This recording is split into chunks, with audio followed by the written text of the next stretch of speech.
Well, in the spirit of trees during this time of Arbor Days, we're exploring the many medicinal qualities of these wonderful members of the plant kingdom. As the old 1970s commercial used to say, many parts are edible, but actually, trees can be quite healing as well as nutritional.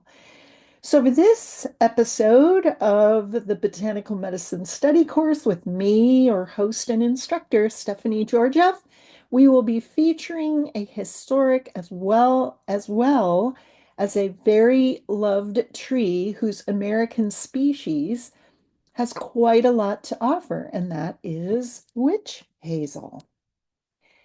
Now, witch hazels, which is also called hamamelis in Latin, are a genus of flowering plants in the family Hyamelaceae, which is also called, surprisingly not, the witch hazel family. This family has three species in North America: Hamamelis ovalis, Hamamelis virginiana, and Hamamelis vernalis.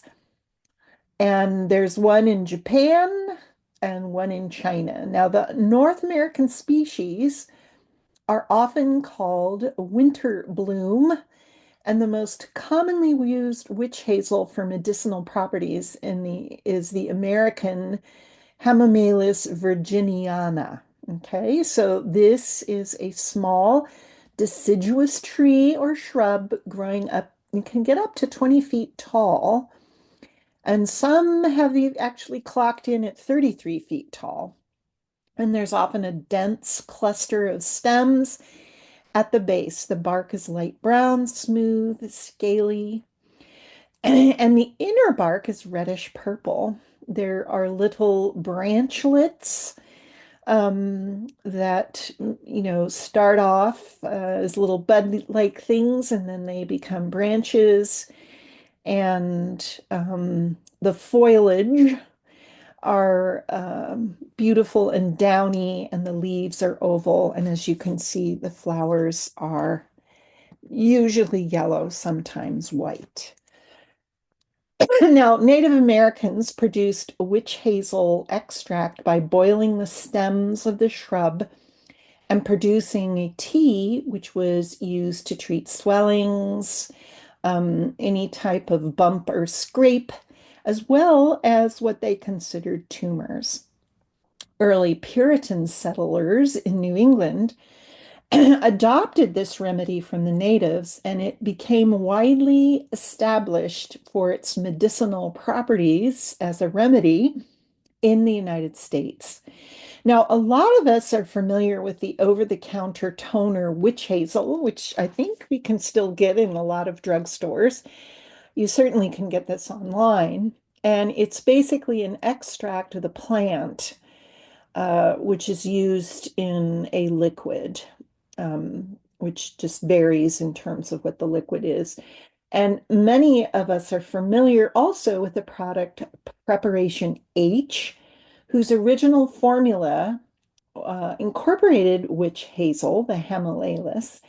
And the reason it's called Preparation H is because of that Latin binomial, Hamamelis. So it's Preparation Hamamelis or witch hazel. Now, we all know that it's used for hemorrhoids. So some people think, oh, it's the preparation for that. But it actually comes from the Latin name of the plant. And Preparation H, along with witch hazel, as and you can get it in pads. You can just use it, as a wash if you'd like. It helps to stop hemorrhoids from bleeding and swelling. And the reason it can do that is because of the primary medicinal action, which is an astringent. It also has tonic properties. It also has sedative properties, and this is really good in terms of external use because it helps calm down, uh, you know, nerves that have been irritated. Has anti-inflammatory, and that's how the natives used to use that. And it's also known as a wound healer, and the fancy word for that is vulnerary. But for those of you who use this wonderful astringent toner, you know that it's really good for cleaning out scrapes and, disinfecting, cuts without all the pain that alcohol sometimes causes. Now, the main phytochemicals in witch hazel are what we call polyphenols. And the one substance that is quite medicinally active is called tannins. And that is what you see in front of you, the witch hazel tannin, chamomile tannin. And this is why it's so effective at doing what it does. It also has a lot of flavonoids, which are a fancy word for antioxidants, things like beta carotenes, etc. And it's also of note that the bark has the highest tannin content of the plants. Um, as an ingredient and topical agent, witch hazel water is actually regulated in the United States as an over-the-counter drug for external use only to soothe minor skin irritations. And the water is used basically a 1 to 3 dilution. Now, this is not for oral use. I don't think anybody would like the taste. It's pretty, you know, icky tasting because of all the tannins. They tend to be very astringent and acrid in tasting. But if you do take it internally, you can get really sick at the stomach. You might vomit. It'll also, because it's so astringent, it will cause constipation. So, not really for internal use. Now, there are many ways to take this wonderful product of nature. I personally have only ever used this externally. That's all I can tell you is that I have used it externally. But there is a long tradition of using either the bark or the leaves or both internally, and as long as you don't overdo it. It really should only be taken internally for a very limited time. So if you want to drink tea made out of witch hazel bark, great. But only do it, let's say, no more than a week, because if you're still bleeding after a week internally, that's not a good sign, and you should get yourself checked out to make sure it's not something more serious. As the risk of getting a little descriptive, a lot of us have trouble with hemorrhoids, and sometimes we'll see some blood in our stools and in the toilet, but it's a one-time thing, and it gets better like within a day. And that you can, especially if it's bright red, it's usually hemorrhoids. And now you really should get that checked out, but it's not like you're going to die of cancer. But if you are bleeding from the rectum for a long time, that is a bad sign, and you need to get to take care of that as soon as possible. Um, it's okay for adults to make a tea. This is good for any type of internal bleeding that is minor, as I said. Now, the natives made poultices out of the leaves and the bark. They would boil them and make poultices and put that on painful swellings and tuners.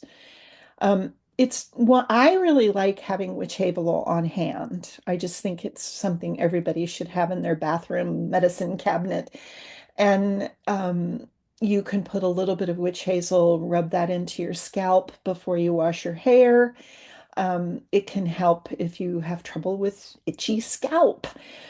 You can also gargle with a tea made from witch hazel, and this is really good for relieving sore throat. Make sure you gargle and spit it out. Don't swallow.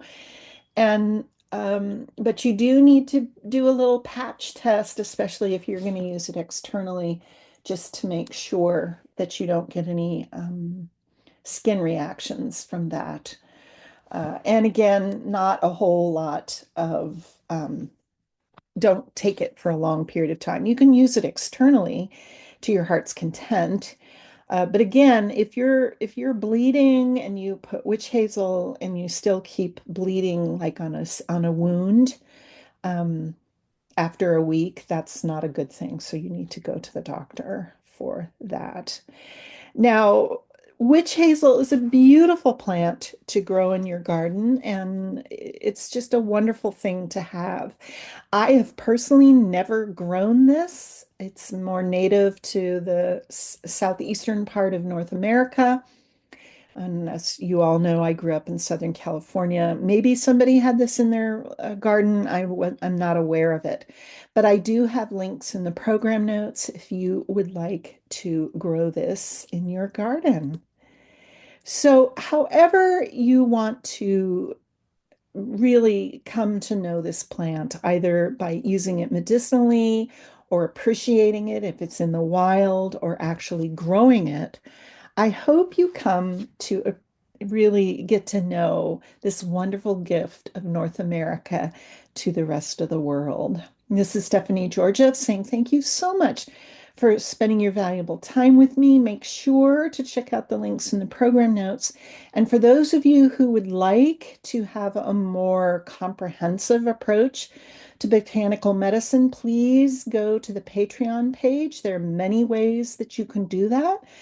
If you would like to get weekly lessons and private discussions, this is the high level tier. But let's say you're only interested in one or two of the lessons, you can buy each one of the lessons separately.